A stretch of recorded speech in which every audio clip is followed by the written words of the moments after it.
Next comes the real problem, problem of the elderly, which is going to be done by Professor Madhavan. Elderly who belong to a distinct group with special complications and special complexities. Elderly with independent action, elderly who are frail. Yes, Madhavan. Thank you, Chairperson. Thank you, Dr. Vijayakumar, for inviting me. So this is the definition of who is elderly. According to UNO, it is more than 65 years, whereas in the Indian consensus, it is more than 60 years. And 30% of our diabetic patients are above the age of 65 years. And it is believed that type 2 diabetes in the elderly is now an epidemic. Almost 60% of the type 2 diabetic patients worldwide are more than 60 years of age. And they form a very heterogeneous group. Some of them are healthy, working individuals. Some of them are functionally and cognitively frail. And some of them are in nursing homes bedridden. And the pharmacokinetics also varies in elderly patients. There is a variable degree of insulin deficiency. The peripheral insulin and hepatic insulin resistance is higher in elderly patients, and there is altered absorption, distribution, and elimination of insulin, and they are more prone for hypoglycemia. That is one important reason why you choose a proper drug in the treatment of elderly patients. So what are the challenges you face when treating an elderly type 2 diabetic patient? Hypoglycemia is the most important challenge. It increases the number of adverse events. There is a chance for increased fall and fractures.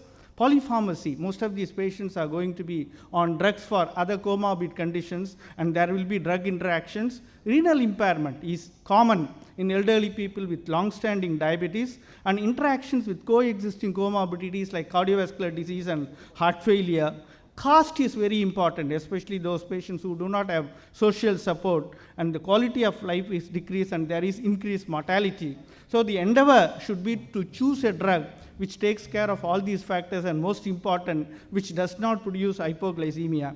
So the combination of hyperglycemia and hypoglycemia, blood sugar swinging between extremes, ultimately leading to glycemic variability, can be very fatal in type 2 diabetic patients.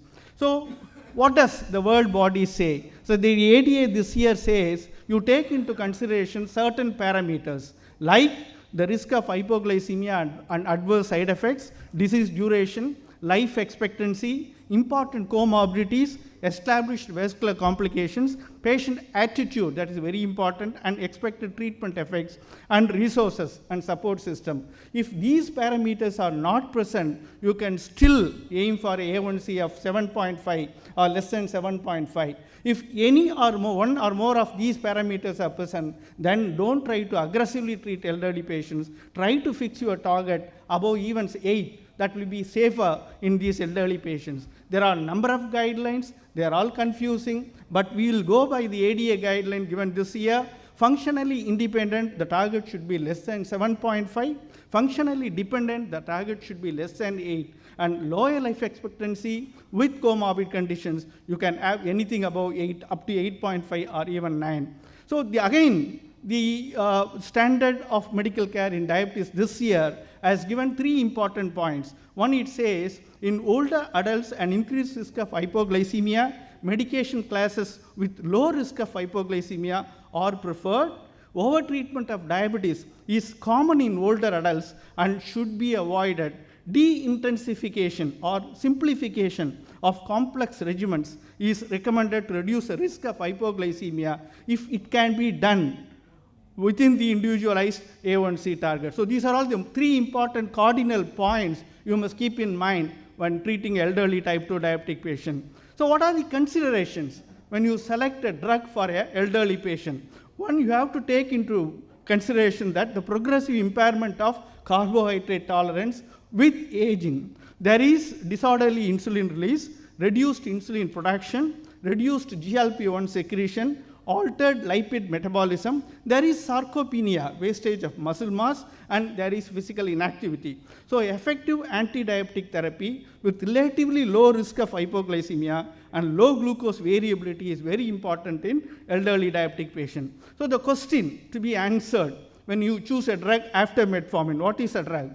Most of the recommendations say you take into consideration two important points: whether the patient has cardiovascular disease, existing cardiovascular disease or risk of cardiovascular disease, or he has renal disease. So these 2 points will decide which drug you choose for the treatment of type 2 diabetic patients. So what happens when metformin alone is not able to control the A1C to bring it down to target levels?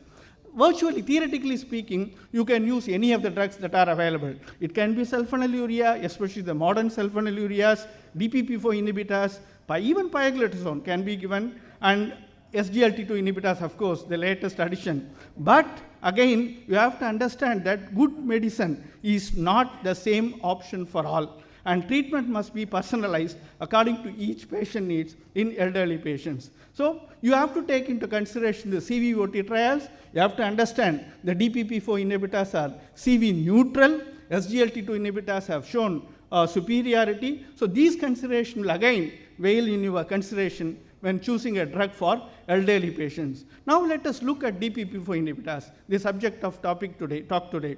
So the DPP4 inhibitors are glucose-dependent insulinotropic drugs. So they do not increase the insulin levels when there is no high blood sugar. So they do not produce hypoglycemia. They are capable, efficacious of reducing A1C. Even when the A1C is more than 8, they have excellent tolerability profile.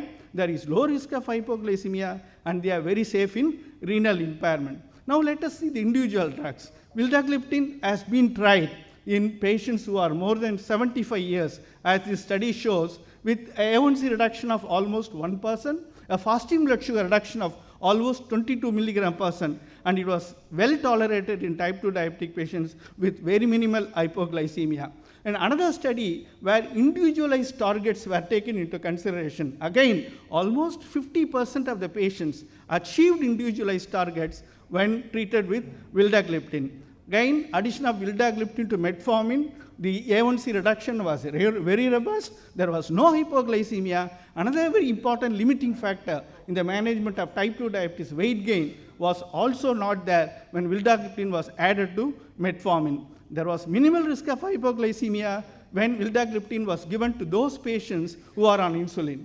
And another important advantage is that there was a reduction in insulin requirement in those patients who are given vildagliptin when they are already on insulin. In fact, vildagliptin resulted in almost 40% reduction in daily insulin requirement. So you can reduce the dose of insulin when you add vildagliptin to those patients who are on insulin. Again, vildagliptin has been shown to be very safe in those patients who are fasting during Ramadan. Next week, the Ramadan fasting will start. Many of these, our Muslim brothers, elderly patients are going to fast, and it has been shown it is one of the best drugs for treatment during Ramadan to avoid hypoglycemia.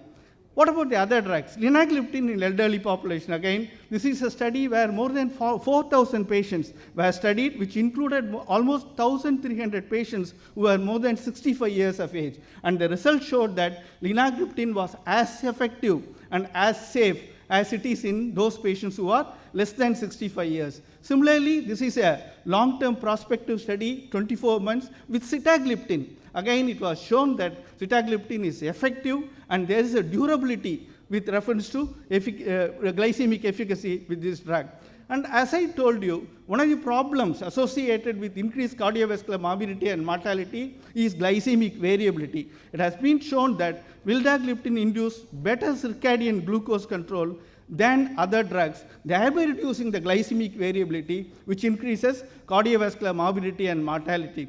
Again, we all know that diabetic kidney disease is a major burden in elderly patients, especially with longer duration of diabetes. And this, again, is shown. It has been shown that only 2 drugs are safe in those patients who have moderate to severe diabetic kidney disease, insulin and DPP4 inhibitors. But again, with insulin, there is always a possibility of hypoglycemia, whereas with the DPP4 inhibitors, the chances of hypoglycemia is very minimal. As shown in this study, vildagliptin in type 2 patients who are more than 75 years with moderate to severe renal involvement, it shows that the A1C reduction is almost again 1%. With only 50 grams of vildagliptin, you can give only 50% of the recommended dose, still achieve the same A1C reduction without hypoglycemia. So even in severe diabetic kidney disease, you can still give the DPP-4 inhibitors. Another area where DPP-4 inhibitors are very useful is in cardiovascular disease. One of the criticisms about vildagliptin is that there is no prospective cardiovascular outcome trials, but a large amount of RCTs and real world experience again has clearly showed that vildagliptin is cardiovascular neutral with reference to 3-point MACE. So the MACE composite endpoint, myocardial infarction, stroke, cardiovascular death, all have been shown to be not increased when treated with vildagliptin.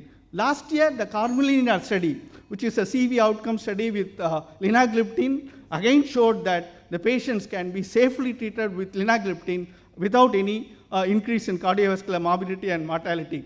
Heart failure is becoming a very important problem in elderly patients in type 2 diabetes. Though there are some red flags about saxagliptin, it has been shown that vildagliptin again can be safely used in those patients who are at risk of heart failure. So there is lower risk of heart failure with vildagliptin. So ladies and gentlemen, the take-home message today is the prevalence of diabetes is rising in the more than 65 years age group. The challenges include heterogeneity, hypoglycemia risk, complications, polypharmacy, sparse clinical data, different goals of therapy. An individual goal to preserve quality of life and avoid side effects of therapy is the key in management.